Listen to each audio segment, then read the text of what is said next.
Hello bachcho, let's read the question. The question says an object experiences no acceleration. Which of the following cannot be true for the object? Option A, a single force act on the object. Option B, no force acted on the object.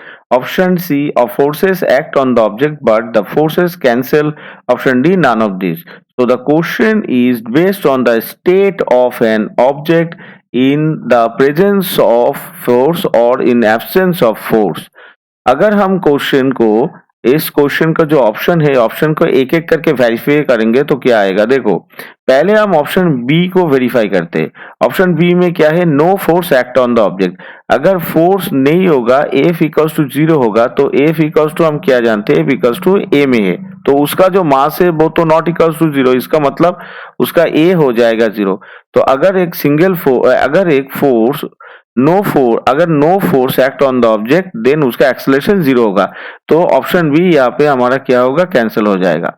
अभी option C में जो है force act on the object but force cancel, अगर force cancel करेगा तो net उसके ऊपर net force तभी भी जीरो होगा। अगर फोर्स कैंसिल कर देता है एक दूसरे को, यानी इक्वल एंड ऑपोजिट फोर्स अगर ऑब्जेक्ट के ऊपर अप्लाइड होगा तो नेट फोर्स जीरो होगा।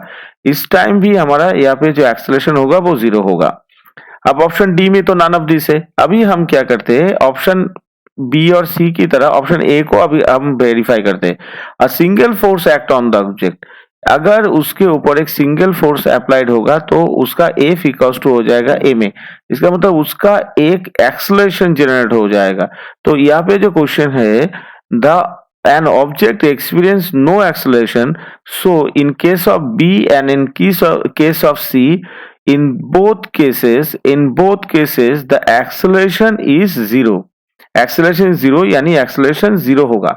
लेकिन ऑप्शन ए है, यहाँ पे ए में जो यहाँ पे ऑप्शन है the single force act on the object, अगर सिंगल फोर्स एक्ट करेगा ऑब्जेक्ट के ऊपर तो उसके ऊपर एक एक्सेलरेशन जनरेट होगा ही होगा।